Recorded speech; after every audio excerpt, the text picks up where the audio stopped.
How stray bullets killed WAEC students during chase in Ibadan. I heard the Kofi Battles this morning at 6 o'clock. The story of a yet. How can you have a yet to be identified policeman who shot a 15-year-old secondary school student? Yet to be identified. In the group of policemen who were on patrol, you can't say for sure that this is the guy who took the shot. You can't call in their weapons and how can you be saying now almost 24 hours yet to be identified? And he said the incident occurred when Taiwo, because they were twins, was struck by a stray bullet in the lower part of his body.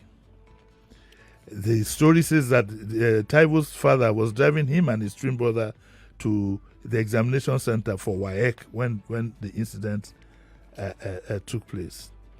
Eyewitnesses revealed that the bullet penetrated the backseat of the car where Taiwo was seated with his brother. So please note that this could jolly well, it could have been anybody.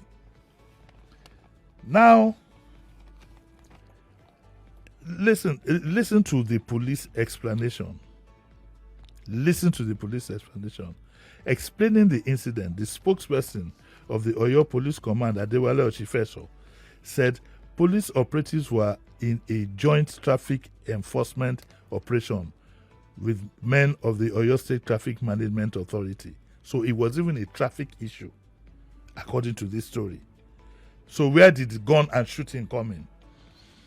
He said, Oshifeso said, rather than complying with lawful directives, the driver allegedly accelerated towards the enforcement team in an attempt to evade arrest, ramming into two OYTMA vehicles and a police Buffalo patrol truck.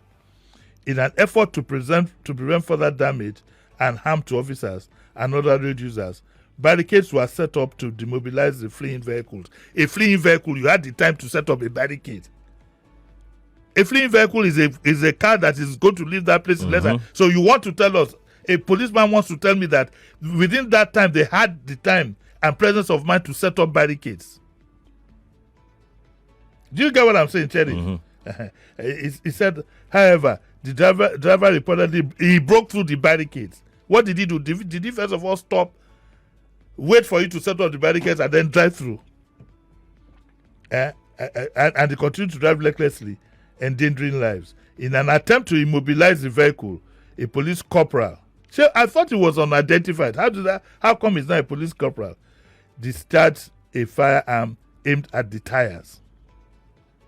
Tragically, the bullet missed and struck Kehinde Alade, who was seated in the rear seat behind the driver. You wanted to shoot a man because apparently he must have gone one way. And these are funny task forces that are all over the place. Even in Lagos, you have them, lawman. So, the last man. If a man commits a traffic offense, just take a shot of the car and let him go. We have it here. We have various videos. There's one very funny one with the policeman on the bonnet. Exactly. Exactly. And you and I know that the aim is not to catch. The aim is extortion. It's something to do with extortion. So that is the police. The police explanation, as far as I'm concerned, does not pass a simple test in my mind. But don't let's blame the policeman. The truth of the matter is that our police are not well trained, they are not well motivated, they are not well remunerated, and so they hit the streets every day looking for every kobo.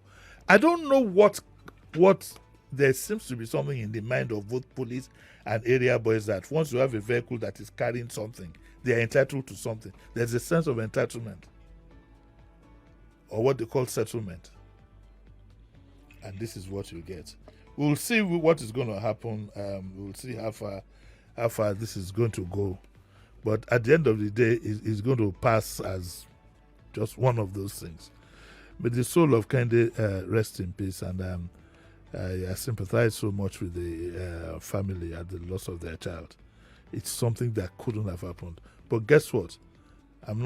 This is not a religious thing or whatever. It's going to happen again.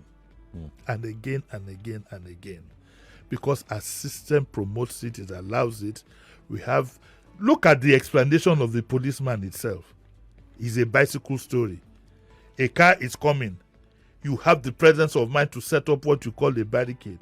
Then the driver too has the presence of mind to calculate how he's going to beat that barricade. All in 1 minute, then you take a shot.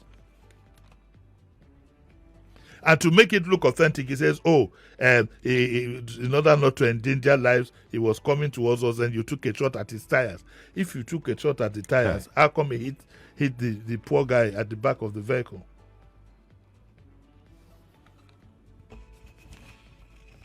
Such a sad story.